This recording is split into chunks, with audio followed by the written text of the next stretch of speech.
ایک بہت بڑی امریکی اسرائیلی فوجی مہم جس کے بارے میں سب کا خیال تھا کہ وہ چند دنوں میں ختم ہو جائے گی، آخر ایک اسٹریٹجک تعطل پر کیسے پہنچی؟ آج ہم اسی معمے کو حل کرنے کی کوشش کریں گے اور دیکھیں گے کہ 2026 کی جنگ میں ایران نے کس طرح حالات کو ایک ایسی جگہ لا کھڑا کیا جہاں کوئی بھی فریق واضح طور پر جیت کا دعویٰ نہیں کر سکتا تھا۔ اس پوری کہانی کو سمجھنے کے لیے ہمارا سفر کچھ یوں ہوگا۔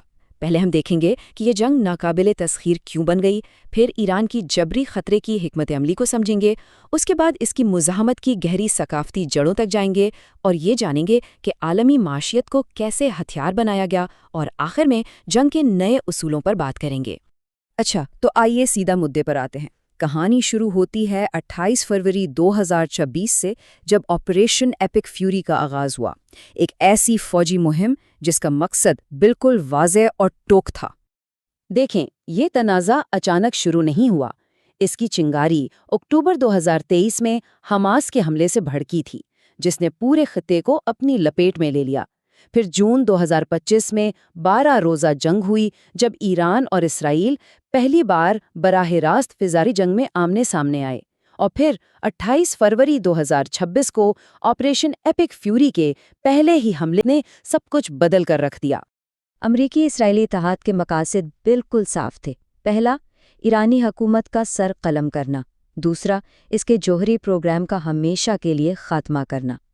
خیال یہ تھا کہ یہ ایک تیز اور فیصلہ کن ضرب ہوگی جس کے بعد ایرانی حکومت گھٹنوں پر آ جائے گی۔ لیکن ہوا اس کے بالکل برعکس۔ جیسا کہ یہ اقتباس بتا رہا ہے، ایران نے جنگ جلد ختم کرنے کے بجائے حملے جاری رکھے، اور یہیں سے اصل سوال پیدا ہوتا ہے۔ ایران نے ایک ایسی جنگ کو کیوں طول دیا جس سے وہ روایتی میدان میں کبھی جیت ہی نہیں سکتا تھا؟ اس سوال کا جواب ہمیں ایران کی حکمت عملی کے پہلے ستون میں ملتا ہے، اور وہ حکمت عملی تھی جبری خطرے کی حکمت عملی۔ یعنی پلان یہ نہیں تھا کہ جنگ جیتی جائے، بلکہ یہ تھا کہ جنگ کو دشمن کے لیے اتنا ناقابل برداشت بنا دیا جائے کہ وہ خود پیچھے ہٹ جائے۔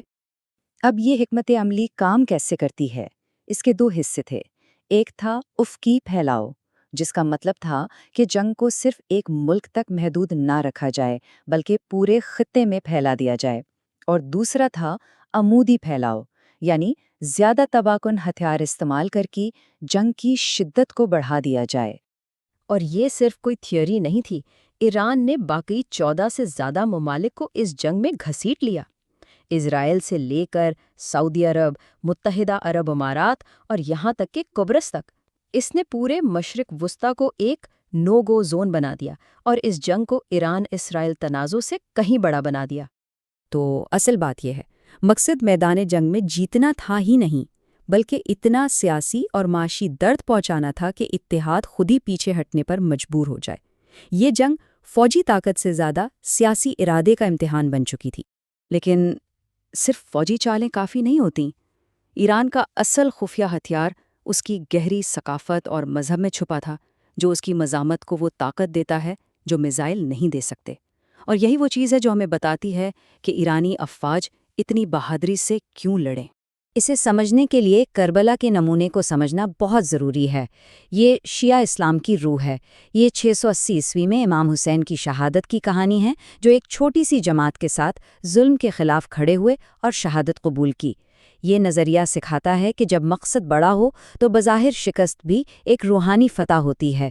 یہی وہ جذبہ ہے جو شہادت کو سب سے بڑا اعزاز اور شیعہ مسلمانوں کی بہادری کی بنیاد بناتا ہے۔ اور یہ مزاحمت کوئی نئی چیز نہیں ہے۔ 1980 کی دہائی میں عراق کے ساتھ جنگ سے لے کر حالیہ معاشی پابندیوں تک ایران نے ہمیشہ مشکلات میں زندہ رہنے کے طریقے ڈھونڈے ہیں۔ 2026 کی جنگ اسی مزاحمتی کلچر کی ایک جدید شکل تھی، ایک ایسی حکمت عملی جو دہائیوں کے تجربے سے بنی اور جس نے آخرکار اتحاد کو تھکا دیا۔ تو ایران کے پاس فوجی حکمت عملی تھی اور ثقافتی عزم بھی، لیکن اس کا تیسرا اور شاید سب سے خطرناک ہتھیار اس کا جغرافیہ تھا۔ ایران نے اپنی اسٹریٹجک پوزیشن کا استعمال کرتے ہوئے پوری عالمی معیشت کو یرغمال بنا لیا۔ 20%، یہ شاید ایک چھوٹا سا عدد لگے، لیکن اس کی اہمیت بہت بڑی ہے۔ دنیا کی کل تیل کی تجارت کا 5واں حصہ آبنائے ہرمز سے گزرتا ہے، اور اس تنگ راستے کی چابیاں ایران کے ہاتھ میں ہیں۔ اور ایران نے یہ ہتھیار استعمال کرنے میں ایک لمحے کی بھی دیر نہیں کی۔ ذرا سوچیں، جنگ شروع ہونے کے صرف 24 گھنٹوں کے اندر آبنائے ہرمز سے گزرنے والے جہازوں کی تعداد میں 94% کمی آ گئی۔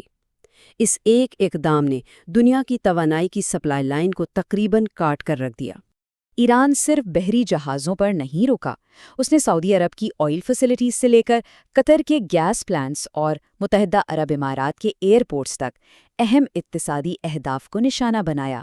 مقصد واضح تھا، عالمی معیشت کو مفلوج کر دو اور درد اتنا شدید ہو کہ جنگ جاری رکھنا ناممکن ہو جائے۔ تیل کی قیمتوں کا $100 تک پہنچنا اسی درد کی پہلی علامت تھی۔ تو جب ہم ان تمام ٹکڑوں کو جوڑتے ہیں تو ہمیں کیا تصویر نظر آتی ہے؟ ہمیں نہ صرف اس جنگ کا حتمی نتیجہ نظر آتا ہے بلکہ جدید دور کی جنگ کے نئے اصول بھی نظر آتے ہیں۔ یہ سلائیڈ پوری کہانی کو بہترین طریقے سے بیان کرتی ہے۔ دیکھیں، جیت کا انحصار اس بات پر ہوتا ہے کہ آپ کا مقصد کیا تھا۔ اتحاد حکومت بدلنے اور جوہری پروگرام ختم کرنے میں ناکام رہا، جبکہ ایران اپنے حکومت بچانے اور دشمن کو بھاری قیمت چکانے پر مجبور کرنے میں کامیاب رہا۔ تو اس تعریف کے مطابق ایران اپنی جنگ جیت چکا تھا۔ تو آخر میں ایران نے یہ کیسے کیا؟ اس نے اپنی ثقافتی لچک کو مقدس دفاع کے لیے استعمال کیا۔ سستے ڈرونز کے ذریعے مہنگے مغربی فضائی دفاعی نظام کو تھکا دیا، عالمی توانائی کو یرغمال بنایا، اور ہاں، اس نے اپنے اتحادیوں جیسے روسی انٹیلیجنس اور چینی الیکٹرانک جنگی صلاحیتوں کا بھی بھرپور فائدہ اٹھایا۔ اور یہ سب کچھ ہمیں ایک بہت بڑے اور اہم سوال پر چھوڑ جاتا ہے۔ اگر زبردست فوجی طاقت اب فتح کی ضمانت نہیں رہی، تو پھر کیا چیز ہے جو فتح کی ضمانت دیتی ہے؟ 2026 کی ایران جنگ نے یہ واضح کر دیا ہے کہ جدید دور میں فتح صرف ہتھیاروں سے نہیں بلکہ عزم، حکمت عملی اور پوری دنیا کو اپنے ساتھ کھینچنے کی صلاحیت سے حاصل کی جاتی ہے۔